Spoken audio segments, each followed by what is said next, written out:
Saya Astri Pamungkas Yuwabesi, mahasiswa Magister Keperawatan Universitas Muhammadiyah Semarang, akan memberikan informasi mengenai penyakit ginjal kronis dan tindakan hemodialisis. Ginjal adalah organ vital dalam tubuh yang berfungsi sebagai ekskresi pembuangan, berbentuk seperti kacang sebesar genggaman tangan kita, dan terletak dalam rongga perut bagian belakang.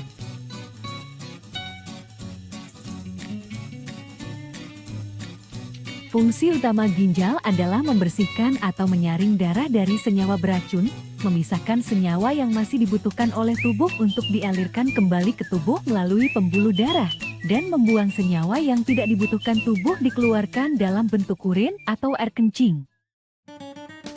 Penyebab penyakit ginjal kronis. Yang pertama, penyebab dari dalam ginjal antara lain. Pertama, peradangan atau infeksi pada penyaring ginjal. Kedua, peradangan yang terjadi pada ginjal. Ketiga, batu atau krital di dalam ginjal. Keempat, kista pada ginjal. Kelima, trauma atau benturan langsung pada ginjal. Keenam, keganasan pada ginjal. Ketujuh, sumbatan bisa karena batu, tumor atau penyempitan saluran dari ginjal. Yang kedua, penyebab dari luar ginjal antara lain.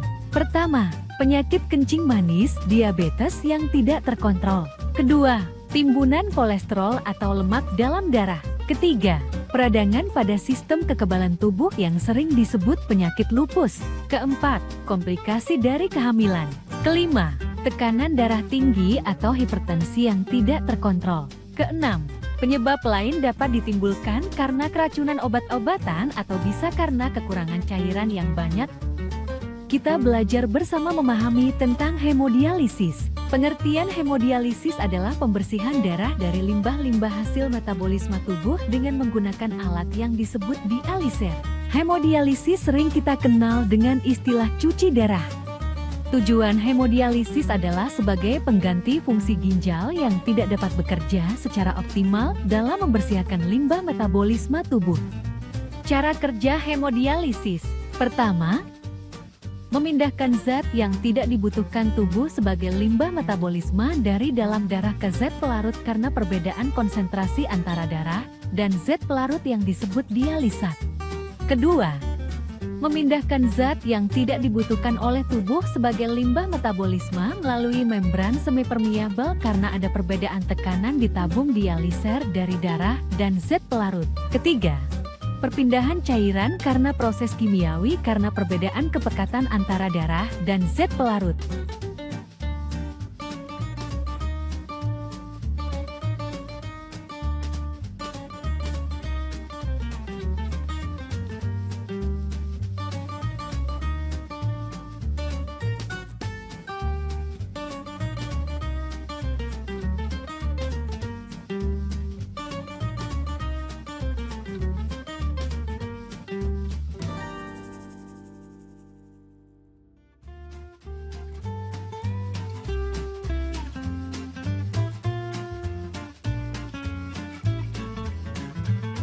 Berikut adalah sedikit gambaran tentang proses memulai tindakan hemodialisis.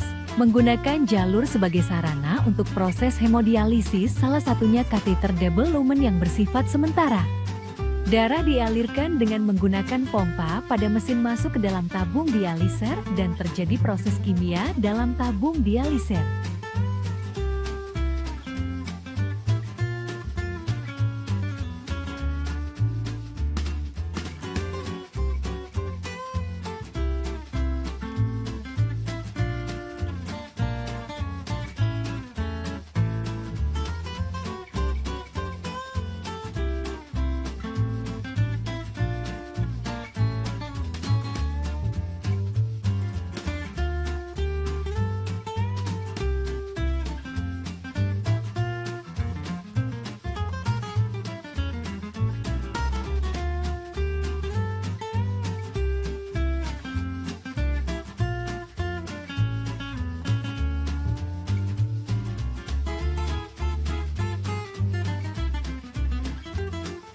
Berikut adalah gambaran proses tindakan hemodialisis dengan menggunakan jalur yang dinamakan Avishon yang bersifat permanen.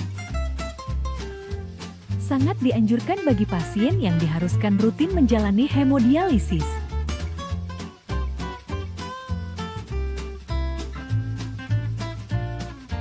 Program mesin untuk proses hemodialisis agar kondisi pasien lebih baik.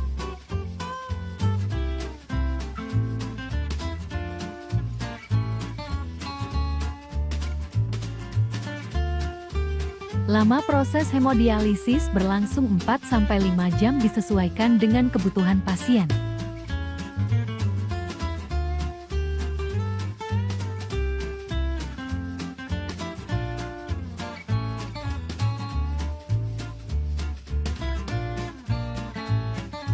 Diberikan obat pengencer darah agar tidak terjadi bekuan selama proses hemodialisis berlangsung.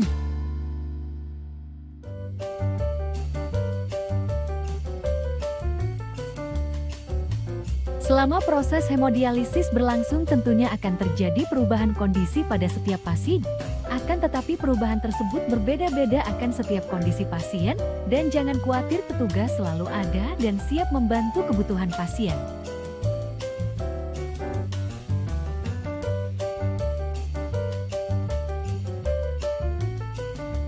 Pada video ini menunjukkan bagaimana proses hemodialisis berlangsung. Di dalam tabung tersebut proses kimia pembersihan darah berlangsung.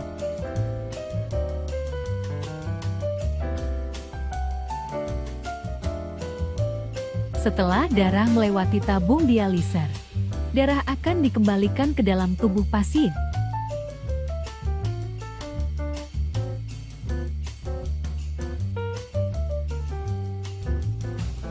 Demikian seterusnya dilakukan berulang-ulang sampai waktu proses hemodialisis selesai. Mesin hemodialisis akan diprogram sesuai dengan kebutuhan setiap pasien.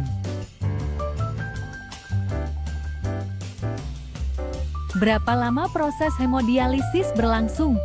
Program hemodialisis dilakukan sesuai dengan advis dokter penanggung jawab pasien.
Berikut gambaran akses atau jalur sarana hemodialisis.